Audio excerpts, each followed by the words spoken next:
오셨습니다. 우리 옆에 분 한번 인사하도록 하겠습니다. 잘 잘 오셨습니다. 오셨습니다. 그런 애 받으십시오.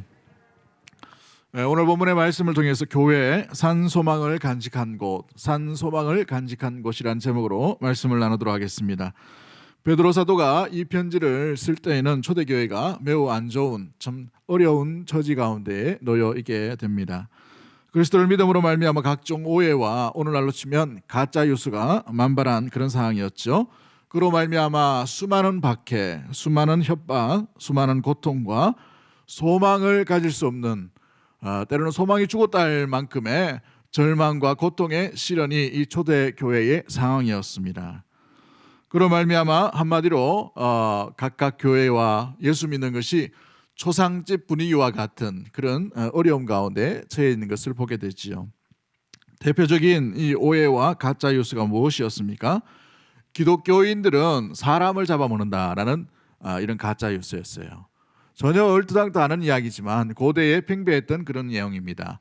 왜냐하면 이게 성만찬의 예식에 그리스도의 피를 기념하고 그리스도의 피를 마신다라는 이게 잘못 전달됨으로 말미암아 기독교인들이 사람, 특히 어린아이를 잡아서 피를 마신다, 피를 취한다라는 오해들이 초대교회에 팽배하게 되었습니다. 그런데 이걸 이용했던 사람들이 로마 정부였어요. 그로 말미암아 반이 사회, 반 국가 단체로 전락시켜 버립니다. 그리고 이 네로 왕제가 이 황제 숭배 사상을 많이 이렇게 퍼뜨렸는데 황제를 섬기지도 않는 이 대상들을 반국가 단체로 전락을 시켜서 대대적인 박해와 대대적인 고통을 주게 되는 일들이 일어나게 되어버렸습니다. 재산을 몰수합니다. 또 귀족의 이름에서 빼버리죠. 공직에서 빼버립니다. 이로 인하여서 뿔뿔이 흩어져 있던 나그네로 살아갈 수밖에 없는 초대교회의 상황 가운데 사도 베드로가 편지하고 있는 것이 베드로 전후서의 내용인 것이죠. 한마디로 절망, 소망이 없는, 소망이 죽어있는 그런 상황 가운데 있습니다. 그런데 그런 상황에도 불구하고 2절 말씀에 우리가 지난주에 살펴봤던 것처럼 교회가 어떤 것인가? 다른 길을 걷는 존재요, 다른 방향을 갖는 것이고 다른 길로, 다른 목적지로 나아가는 것이 교회이다. 성부 하나님, 성자 하나님, 성령 하나님께서 보호하시고 세우신 곳이 바로 교회다라고 이렇게 선포하고 있습니다. 이 내용이 주는 의미가 무엇이에요? 세상에 아무리 높은 권력과 아무리 큰 권세를 가진 사람이라도, 그 어떤 조직이라도, 어떤 권세라도 주님이 세우신 교회를 흔들 수는 없다라는 것을 분명히 말해주고 있는 것이에요. 할렐루야. 그 어떤 누구도 주의 몸된 교회를 흔들 자가 없는 줄 믿습니다. 흔들 수도 없는 것이 바로 교회인 것이죠. 왜요? 하나님이 세우셨고 그리스도의 보혈의 피로 말미암아 세우심을 받게 되므로 하나님께서 주시는 성령 하나님이 이곳에 교회를, 성도를 붙들고 지키시기 때문인 줄 믿습니다. 5절 말씀에도 하나님의 능력이 너희를 보호하였느니라 라고 말씀하고 있는 것처럼 그로 인하여서 절망과 또 고통, 아픔의 슬픔 가운데 있는 성도들을 향해서 찬송하리로다 라고 이렇게 인사를 나눠주는 내용들이 바로 여기에 있는 것입니다. 찬송은 고대의 유대인의 인사법 가운데 있게 되지요. 그 인사법으로 인하여서 사도 베드로가 찬양을 드리고 난 뒤에 죽은 소망이 아니라 산 소망이 교회에 간직하고 있다, 간직되어 있다, 너에게 산 소망이 있다라는 것을 말씀해 주고 있습니다. 교회 산 소망을 간직한 곳, 주의 몸된 교회는 살아있는 소망을 붙들고 있는 줄 믿습니다. 그렇다면 이 산 소망이 무엇일까요? 왜 살아있는 이 소망을 붙들고 간직하라고 이렇게 사도 베드로가 흩어져 있고 나그네로 살아갈 수밖에 없고 여행객으로 살아갈 수밖에 없는 성도들을 향해 편지를 하고 있습니까? 첫 번째 우리가 기억해야 될 것이 무엇입니까? 무엇보다도 교회는 산 소망을 간직한 곳이라고 말했는데 왜 산 소망이 되었는가? 죽은 소망이 아니라 산 소망을 간직할 수 있는 교회의 모습이 어떤 모습일까요? 3절 말씀 우리 다 같이 한번 읽어보도록 합니다. 3절 말씀 다 같이 봅니다. 시작. 우리 주 예수 그리스도의 아버지 하나님을 찬송하리로다. 그의 많으신 긍휼대로 예수 그리스도를 죽은 자 가운데서 부활하게 하심으로 말미암아 우리를 거듭나게 하사 산 소망이 있게 하시며 산소망을 있게 하시는데 우리를 어떻게 하셔서 산소망을 있게 하셨다라고 되어 있습니까? 우리를 거듭나게 하셨다라고 되어 있어요. 거듭나게 하셨다. 여러분 그렇습니다. 교회는 하나님께서 새로운 생명, 새로운 존재로 태어나게 하신 줄 믿습니다. 이전에 어떤 육체의 생명뿐만 아니라 이제는 완전하게 완벽하게 다른 그런 존재로 하나님께서 거듭나게 하셨다라고 되어 있어요. 누가 거듭나게 하셨는 것이에요? 하나님이 거듭나게 하셨다는 것이죠. 우리 스스로는 거듭날 수가 없습니다. 우리 스스로는 다시 태어날 수가 없는 것이죠. 여기서 말하는 거듭났다라는 표현은 아나겐나오라는 이 헬라어를 쓰는데요. 이게 new birth라는 단어입니다. 완전히 새로 태어났다는 거예요. 완전히 새로 태어났다. 어떻게 해서 완전히 새로 태어날 수가 있게 됩니까? 오늘 본문에 비유하는 것이 뭐예요? 3절 말씀 잘 보시면 예수 그리스도께서 뭐 하셨기 때문에 부활하심으로 말미암아 부활하신 그 능력, 그 은혜, 그 놀라운 돌보심으로 말미암아 우리가 거듭났다라고 되어 있어요. 하나님께서 아들 예수 그리스도를 죽음 가운데서 부활시켜 주신 줄 믿습니다. 그 부활케 하신 그 능력으로 말미암아 우리도 예수 그리스도의 그 부활을 본받아서 새로운 존재, 새로운 생명체로 나아갈 수 있게 되는 것이에요. 그런 말미암아 이것이 주는 교훈이 무엇입니까? 세상에는 박해를 받아서 무덤가로, 그죠? 산으로 뿔뿔이 흩어져 있는 그런 상황 가운데 있었지만 그럼에도 불구하고 그렇게 박해하고 그렇게 어려움을 주고 그렇게 고통을 주는 수많은 사람들을 뭐 할 필요가 없다는 거예요. 두려워할 필요 없다는 것입니다. 왜냐하면 우리가 새로운 존재, 새로운 피조물, 새로운 생명을 간직하게 되었기 때문에 그런 것이지요. 여러분 사도 베드로가 왜 이런 이야기를 합니까? 그 전까지의 사도 베드로를 한번 잘 보십시오. 그는 예수님의 부름을 받은 첫 제자였고 수제자였습니다. 예수님이 너무나도 사랑하는 제자였습니다. 예수님을 따라다녔던 제자였어요. 예수님이 인정하는 제자였습니다. 그러나 예수님께서 십자가를 짊어지신다라고 말할 때 그가 뭐라고 얘기합니까? 호언장담을 하죠. 어떻게 장담하죠? 예수님께서 가시는 그곳까지 내가 끝까지 가겠다라고 이렇게 합니다. 그런데 예수님께서 뭐라고 말씀하십니까? 닭 울기 전 내가 나를 어떻게 한다라고 되어 있어요. 3번이나 부인하리라라고 말씀하십니다. 호언장담했던 이 베드로가 예수님께서 잡히시고 그 잡히시는 모습을 물끄러미 바라보는 그 가운데에서 어린 여종이 너도 이 도당이다라고 이렇게 이 무리의 도당이다라고 이렇게 말할 때에 베드로가 뭐라고 말합니까? 아니라라고 얘기하죠. 근데 여기까지는 괜찮았어요. 그런데 뭐라고 말합니까? 저주하며 아니라라고 이렇게 얘기해요. 저주하며 예수님의 제자가 예수님을 저주하고 예수님의 무리가 아니다라고 이렇게 이야기하고 있는 이런 비겁자, 이런 형편 가운데 떨어진 사람이 바로 베드로였다는 사실이었어요. 그런데 예수님께서 부활하시고 난 뒤에 이 베드로, 실패한 베드로요, 예수님을 부인하고 저주했던 베드로를 찾아오시죠. 요한복음 21장에 뭐라고 말씀하십니까? 3번 부인했던 이 베드로에게 찾아오셔서 요한의 아들 시몬아 내가 나를 사랑하느냐라고 물으십니다. 사랑하느냐? 그럴 때 베드로가 주께서 아시나이다라고 마음 가운데 있는 주님의 판단을 기다리고 있는 그 태도로 나아가고 있죠. 그 전까지는 어떻게 됐습니까? 자기 의, 자기 생각, 자기 노력, 자기의 어떤 기준을 가지고 주님을 쫓았다면 이제 온전히 부활하신 예수님을 만나고 난 뒤에 완전히 새로운 존재, 새로운 피조물로 다시 태어나는 것들을 보게 됩니다. 사도행전 2장에 오순절 마가다락방 가운데 성령께서 강력하게 임하심으로 말미암아 그 가운데에서 사도 베드로가 일어나서 뭐라고 말합니까? 너희 부형들아라고 수많은 예루살렘에 모였던 유대인들을 향해서 그렇게 저주하고 그렇게 부인했던 예수 그리스도를 증인하는 증인의 삶을, 제자의 삶을, 복음 설교를 하는 담대한 인물로 바뀌어진 것을 보게 됩니다. 목적과 방향이 완전히 달라지는 인생, 새로운 존재로 변화되고 있는 것들을 바라보게 되는 것이지요. 더 위협스럽습니다. 더 위험한 상황이죠.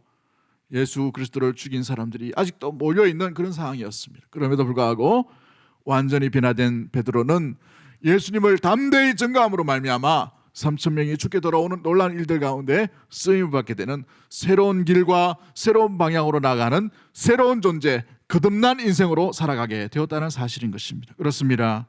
여러분, 거듭났다는 것은 이전의 세상의 가치, 세상의 문화, 세상의 기준을 가지고 살았다면 거듭난 성도는 새로운 가치, 하나님의 말씀, 하나님의 뜻, 하나님의 방향 가운데 살아가는 것이 바로 거듭난 성도, 거듭난 교회의 방향인 줄 믿습니다.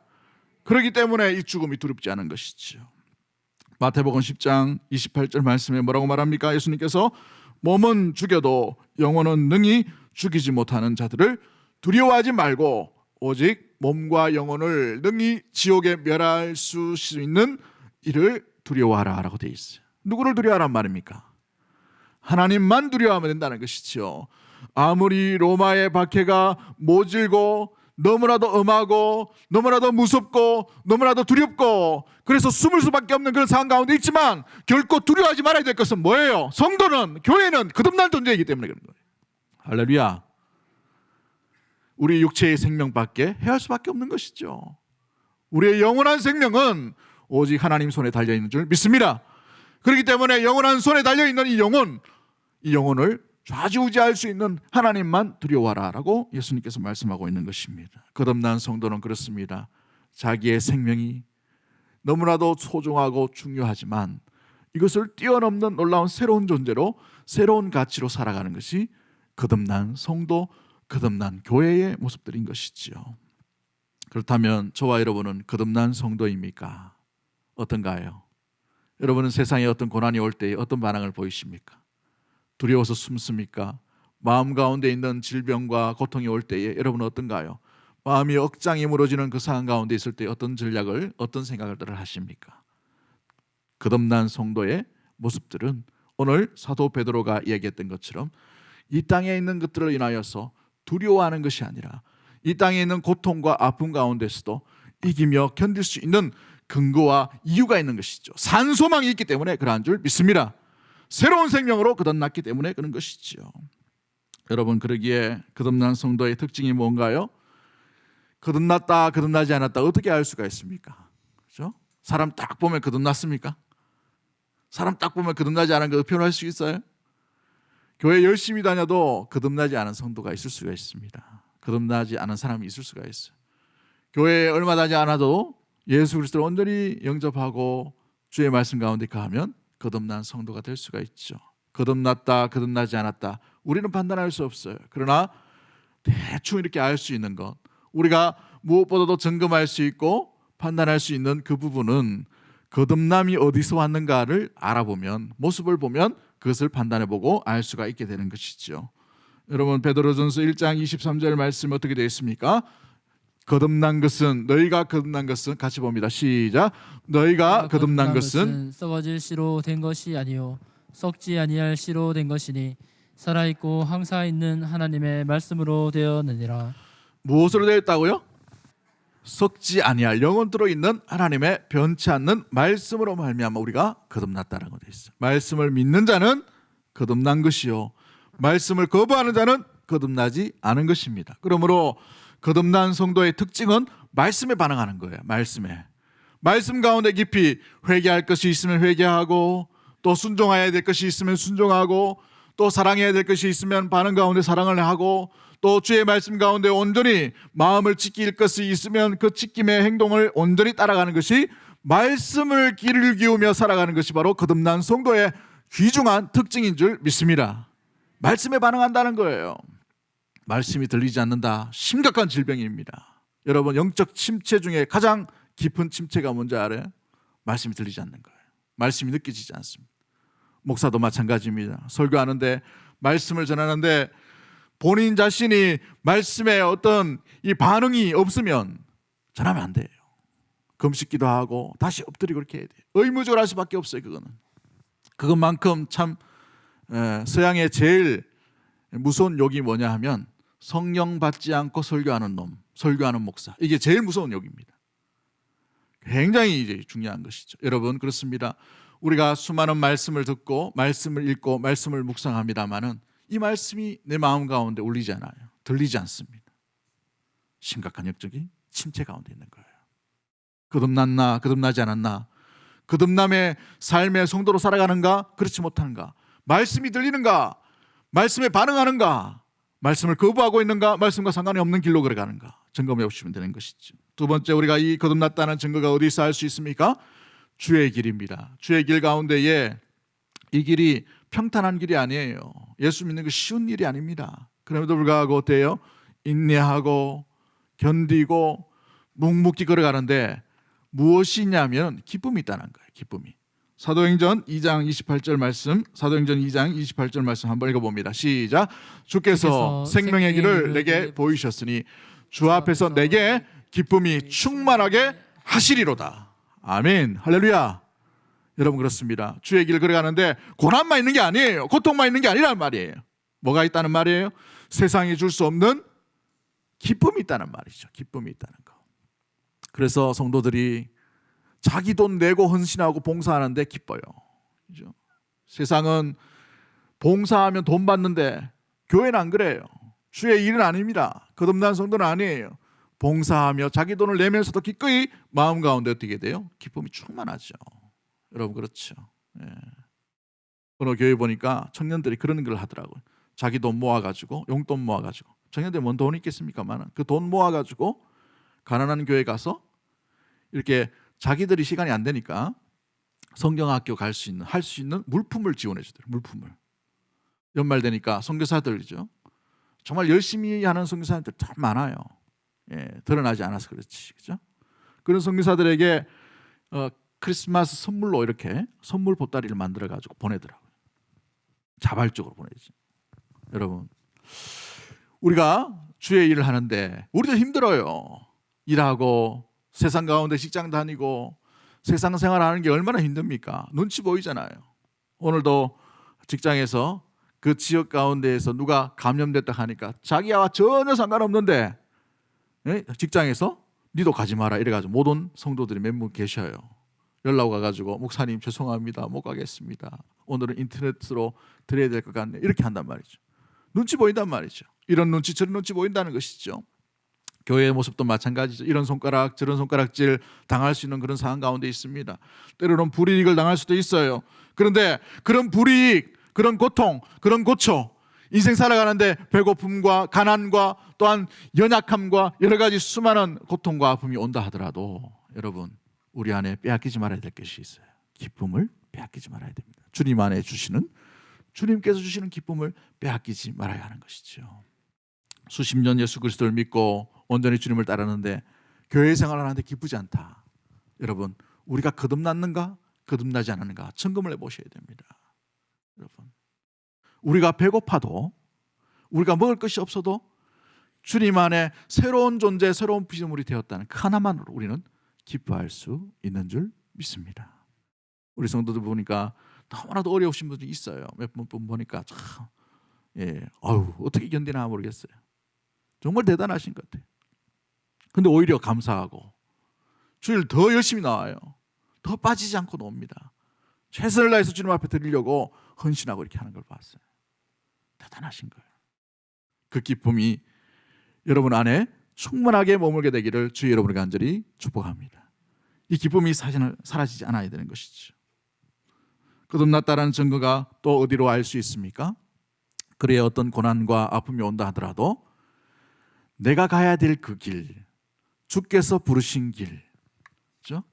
내 이성적인 어떤 욕심과 내 어떤 부귀영화를 위한 그 길이 아니라 주께서 내게 부탁하시고 걷게 하신 그 길로 고통이 오거나 아픔이 온다 하더라도 묵묵히 걸어가는 그 삶의 방향을 잊지 않는 자가 거듭난 성도요 거듭난 교회인 것이죠. 사도행전 20장 24절 말씀에 어떻게 되어 있습니까?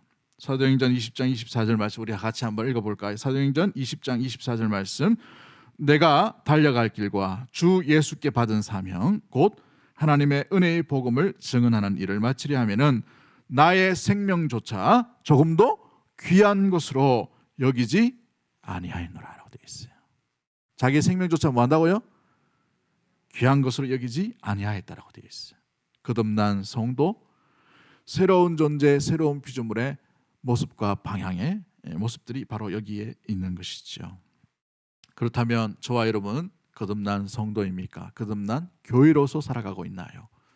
우리 안에 주의 말씀이 들려지는 거듭난 성도로 산 소망을 간직한 믿음의 모든 가족들 되기를 주 여러분을 간절히 축복합니다. 또한 우리 안에 이 기쁨이 소실되지 아니하고 이 기쁨으로 인하여 고난 중에 감사하고 고난 중에 기뻐하며 고난 중에 찬송하며 찬송하리로다 라고 고백할 수 있는 찬양과 기쁨이 우리 안에 차고 넘칠 수 있는 산 소망을 가진 거듭난 성도가 되기를 주의 이름으로 간절히 축복합니다.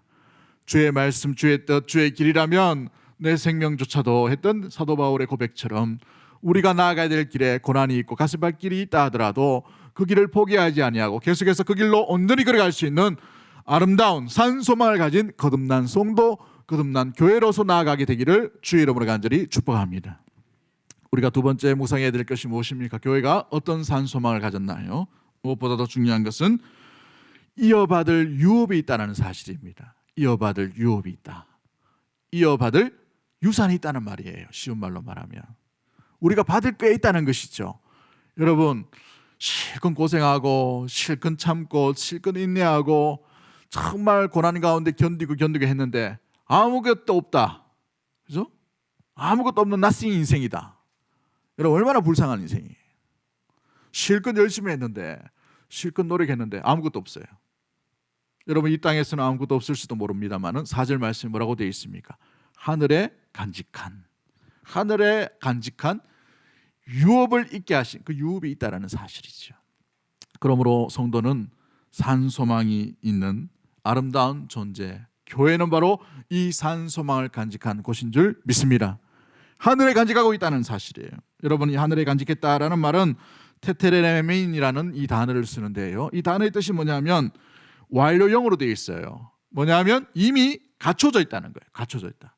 이미 준비되어 있다는 거예요. 하늘에 간직했다는 말은 하늘에서 완전하게 이렇게 준비해 놓으셨다는, 누구를 위해서요? 거듭난 성도를 위해서 준비해 놓으셨다는 사실이죠. 요한복음 3장 3절에 예수께서 대답하여 이르시되 진실로 진실로 내게 이르노니 사람이 거듭나지 않으면 하나님 나라를 볼 수 없느니라 라고 되어 있어요. 거듭난 성도에게 하나님께서 이 하늘의 유업, 하늘에서 준비해 놓은, 하늘에 간직해 놓은 유업을 우리에게 맡겨주시고 주시고 채워주시고 부어주시는 줄 믿습니다. 하나님께서 예비해 놓으신 것이 있다는 말이에요. 여러분, 우리 예수님께서 제자들에게 예수님께서 십자가를 지시고 죽으심으로 말미암아 또 부활하신 것을 말씀하시고 난 뒤에 이제 하늘로 올라가실 것을 말씀하십니다. 그럴 때에 제자들이 심각하게 고민을 하게 되지요. 그럴 때 예수님께서 제자들에게 하신 말씀이 있습니다. 요한복음 14장 1절부터 3절까지 말씀에 뭐라고 되어 있습니까? 우리 한번 읽어봅니다. 시작.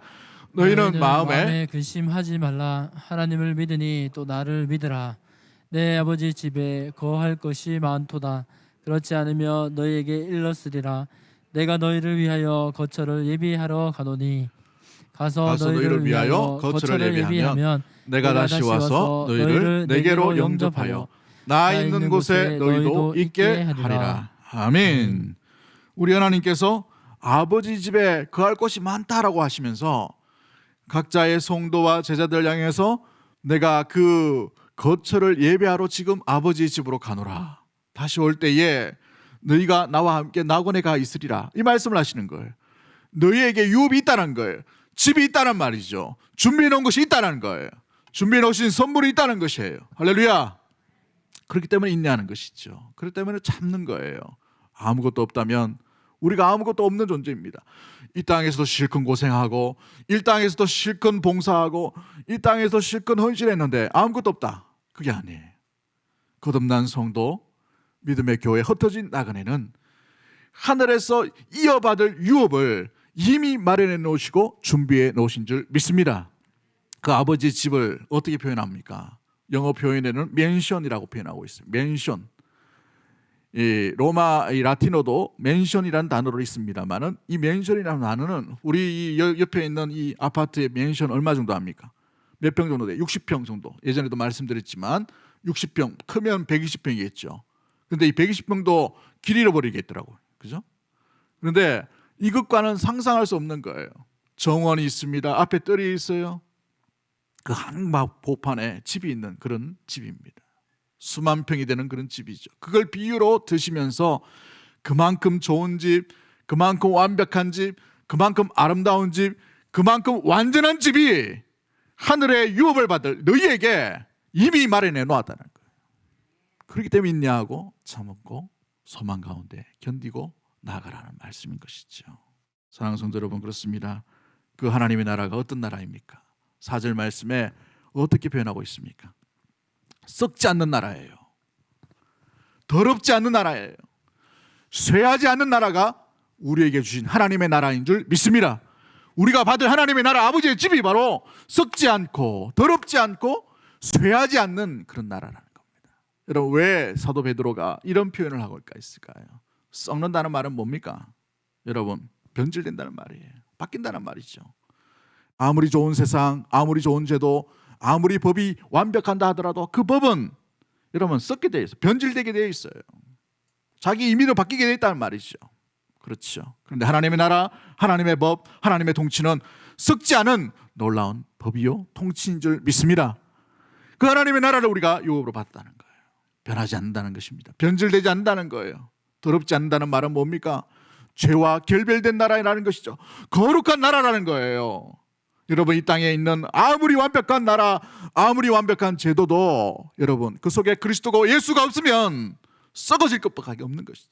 더러워진 것밖에 없는 죄성 가운데 놓여질 수밖에 없는 것입니다. 죄의 삭은 사망이기 때문에 결국은 사망으로 연결될 수밖에 없는 나라가 세상이 바로 이 땅의 세상이라는 사실입니다. 또한 하나님의 나라는 어떤 나라입니까? 쇠하지 아니하는 나라입니다. 쇠퇴하지 않은 나라예요. 견고한 나라라는 말입니다.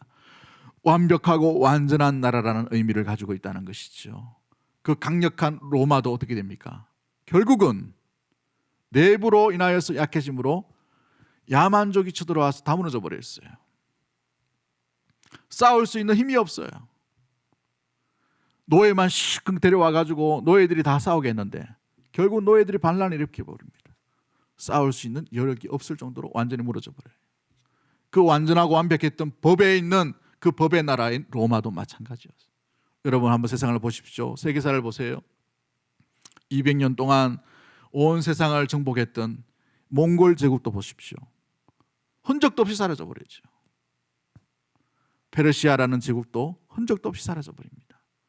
우리를 36년간 압제했던 저 일제도 결국은 패망하고 말아버린 것이죠. 사랑하는 성도 여러분, 세상의 나라는 그 어떤 견고하고 그 어떤 완전하다 하더라도 쇠할 수밖에 없는 나라예요. 그러나 하나님의 나라는 결코 쇠할 수 없는 영원하고 완전하고 완벽한 나라가 우리에게 주실 아버지의 집 하나님의 나라인 줄 믿습니다. 그 하나님의 나라를 소유했기 때문에 우리는 슬퍼하거나 고난 가운데, 절망 가운데, 고통 가운데 가할 수 없다는 사실이에요. 지금 있는 고난 때문에 무너지지 마십시오. 지금 있는 절망 때문에 무너질 수 없는 것은 교회는 산소망을 간직한 곳인 줄 믿습니다. 성도는 바로 이 산소망으로 살아가는 것이에요. 그 소망 가운데 견디고 믿고 나아가는 자에게 어떻게 하신다고 되어 있어요. 5절 말씀 우리 한번 읽어보도록 합니다. 5절 말씀 같이 봅니다. 시작. 너희는 말세에 나타내기로 예비하신 구원을 얻기 위하여 믿음으로 말미암아 하나님의 능력으로 보호하심을 받았느니라. 어떻게 하신다고 되어 있어요? 하나님의 능력으로 보호하심을 이미 받고 있다는 거예요. 지금 무덤 속에 있고 감옥 속에 있고 어려움 가운데 고문 가운데 있다 하더라도 그 믿음이 있으면 주님께서 그 영혼을 온전히 붙들고 보호하고 계시고 지키시고 함께 하신다는 사실이에요. 지금 있는 우리에게 고난도 마찬가지입니다. 어려움도 마찬가지일 것입니다. 여러분, 여러분에게 있는 수만 가지의 인생이 주는 고난과 고통 가운데에서 여러분 무너지지 마십시오. 마음의 내면 온전히 지키시길 바랍니다. 거듭난 성도답게 살아있는 성도, 산소망을 간직한 교회와 모습이 되기를 주의 이름으로 간절히 축복합니다. 그렇습니다. 사랑하는 성도 여러분, 우리가 이 고난과 고통과 아픔 가운데 무너지는 존재가 아니에요. 교회라는 것은 살아있는 소망을 간직한 곳은, 살아있는 소망을 붙들고 있는 곳이 바로 성도요 교회이기 때문에 그러한 것이죠. 여러분, 영국에 보면 이 박물관에 이런 그림이 하나 있어요. K 미술관에 프레드릭 왈트라는 아주 유명한 화가가 있습니다. 프레드릭 왈트라는 유명한 화가가 있는데 이 화가가 그린 그림이 소망이라는 그림이에요. 소망이라는 그림. 그런데 이 그림을 잘 보시면은 한 여인이 지구본 위에 있죠. 그 지구 위에 혼자 있어요. 혼자 쓸쓸하게 혼자 있어요. 그런데 이 악기를 키는데 이 악기가 고대 악기는 비파입니다. 근데 이 비파를 지금 우리는 화면에 잘 안 보이는데 자세히 보시면은 7개가 있어야 될 줄이 7개 중에 6개가 다 끊어져 버리고 한 줄밖에 없어요. 한 줄밖에 남아있는 이 여인이 이 비파를 키고 있는데 눈을 가리고 있어요. 앞이 안 보인다는 말이에요. 절망이죠. 고통이죠. 근데 이 한 줄, 마지막 남은 이 줄은 끊어지지 않음을 알고 그 소망을 붙들고 이 줄을 연주하고 있어요. 이 비파를 연주하고 있다는 말이죠. 이 마지막 남은 줄이 바로 이 여인에게 소망의 줄이라는 사실을 의미해주고 있습니다. 이 그림은 이 여인의 인생을 말해주고 있는 거예요. 이 여인은 7개의 완전한 어떤 인생을 살아오다가 6개가 끊어져 버리는 아픔을 당하였습니다. 남편이라는 줄이 끊어져 버리고, 건강이라는 줄이 끊어져 버리고, 자녀, 아들이라는 줄이 끊어져 버리고, 또 명예라는 줄이 끊어져 버렸습니다. 관계라는 줄이 끊어져 버렸습니다. 물질이란 줄이 끊어져 버렸어요. 이제 한 줄밖에 남지 않은 이 줄, 이 여인에게는 마지막 소망의 줄이라는 것이지요.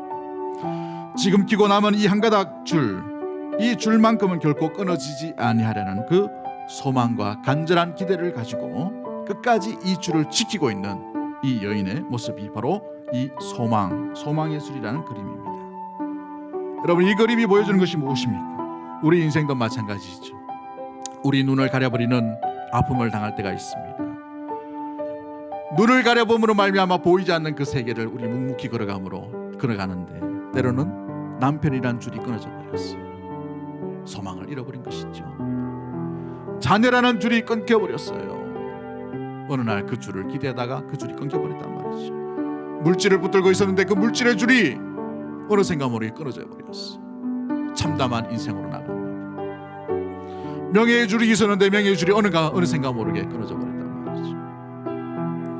옆에 있었던 그 관계의 줄도 마찬가지예요. 믿을 사람처럼 보이는데 믿지 못할 사람은 관계의 줄이 끊어져 버렸단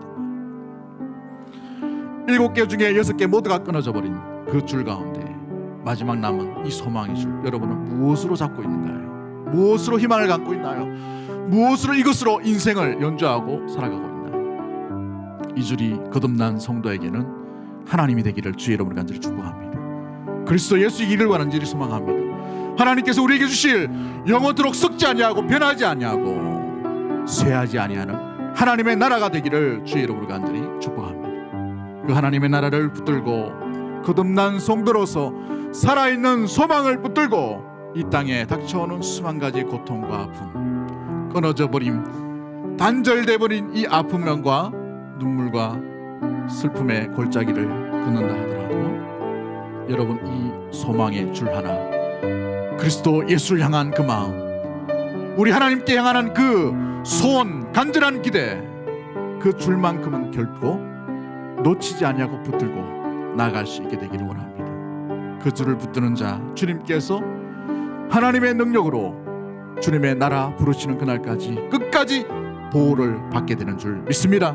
지키시는 줄 믿습니다. 끊어지지 아니하고 주님께서 견고하게 붙으심을 믿고 믿음의 경주를 아름답게 달려갈 수 있는 사랑하는 주의 백성들 다 되기를 주의 이름으로 간절히 축복합니다. 우리 찬양 하나 합니다. 주 나의 모습 보내 상한 나의 마음 보시네. 우리 믿음으로 고백합니다. 주 나의 모습 보내, 주 나의 모습 보내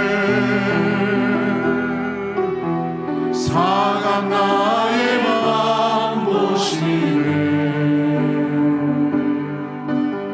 주 나의 눈물 아래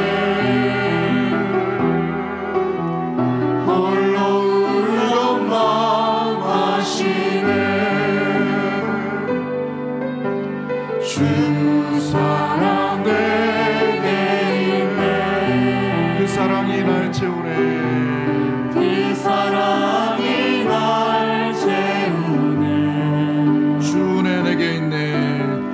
주 은혜 내게 있네. 그 은혜로 날 세우네. 세상 소망 다 사라져가도 세상 소망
주님 살아가는 이 모든 순간이 주님의 힘을 나를 믿네. 우리 이 시간에 합심해서 한번 짧게 기도하기를 원합니다. 여러분, 거듭난 성도입니까? 거듭난 성도에게는 살아있는 소망이 주어져 있음을 믿습니다.